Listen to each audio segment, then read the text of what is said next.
Okay, when you open up your Animal Farm digital workbook, it looks like this. I'm an old person. This is too small for me. So I'm going to go to zoom here and I'm going to zoom into 100% so I can see it. Okay. I'm going to scroll down to here. Okay.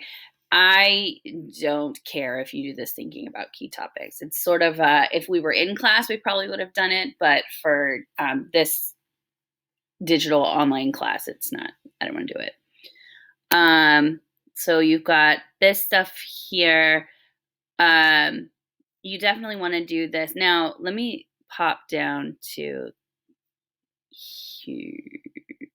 here. Okay. I started this one on my own, on a handwritten one. So here's what you do. If you're going to want to type in here, you have to take this. This is set as an image background. So you take and you create for yourself a text box. Okay. And then I'm going to type in, I'm going to make sure my font is smaller because otherwise it won't fit. And then you're going to put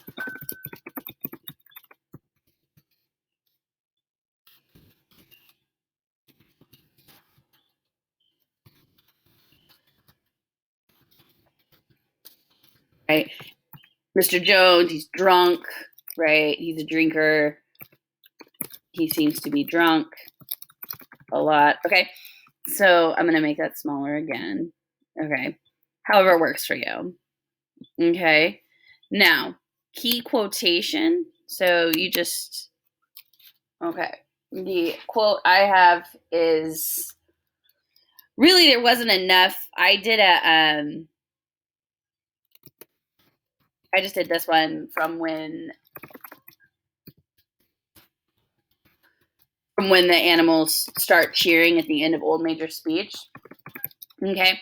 I just do that, and then and then you would put like a little, I don't care if you do indirect or direct. You like, right, this is an indirect quote, right? An indirect quote is a quote about somebody. A direct quote is a quote from somebody. So, for example, an example of a direct quote would be here, where Old Major says this.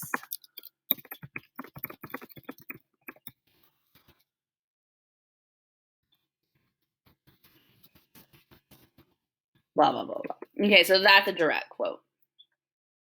Format it however you want. I don't care how it's formatted. You just want to make sure it fits, okay?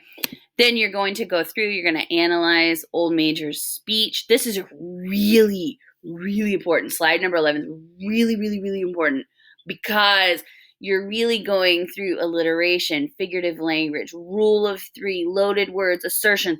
Okay? Old Major's speech is an impassioned political speech that's designed to incite a revolution on the part of these animals so that they can take over the farm. Okay? You want to pay careful attention in chapter 1 to the order that the animals come in, the way the animals are treated, the way the animals behave. Their characterizations are really important. All right? We're just going to work on chapter 1 this week. I know I've been really absent for a lot of this week, and I do sincerely apologize. It's been, I've had a tough week. So, and I know that some of you guys can really relate. Do not worry about being stressed in terms of not knowing what you're doing here. We'll have a full discussion on Monday. I have to talk to your other teachers to see when I can get you all together in a mandatory meeting so we can talk about what we're doing going forward. Going forward from this, you have this workbook that you're working on. And then starting Monday, I'm going to give you a modified literature circle assignment. You'll see it. I'll post it and talk about it in a video just like this. But what you'll end up doing is you will analyze the literature from the perspective of an assigned animal group. And I will randomly assign you guys on Monday. So I have to think about it over the weekend. Again, my life has been, you know what, right now. And it's no excuse, but it is what it is. And I know you guys can relate because all of you guys have life that is sometimes cruddy. So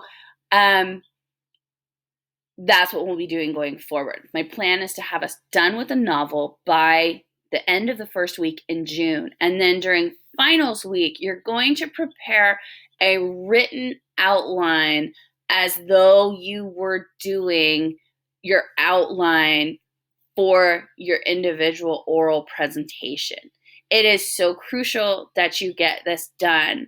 I'll just give you a grade for finishing it, and then I will give you specific feedback on it. I'll work on giving you specific feedback on it over the summer, and you'll get it back with all my feedback and my comments with Miss Kim at the beginning of your senior year. And hopefully I'm teaching the same course at the same time as Miss Kim, so she and I can meet together and we can talk about it with you guys together. So at any rate, that's how you fill out the digital workbook. I'm going to be checking in on it. I'm going to be checking in on your learner portfolios. Keep doing those, keep working on those. And in general, this is the major work. It's a guide for you throughout the book. If you're confused or feeling confused, this should give you some sort of guidance in terms of what the animals represent. Again, if you haven't watched the historical context videos, make sure you do that.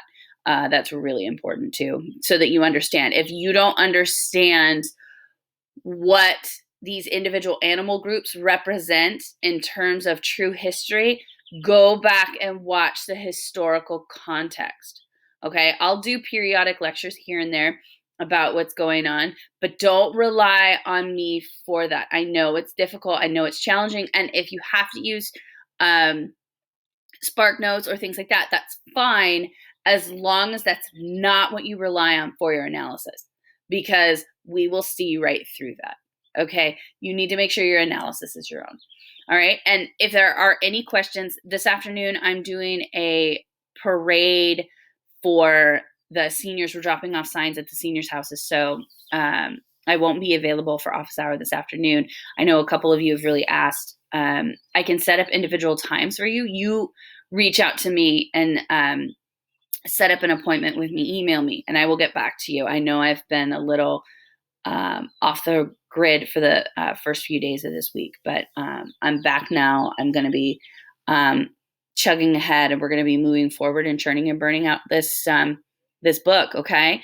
I really miss seeing you all every day. I miss talking to you guys every day, and I'll see you later. Bye.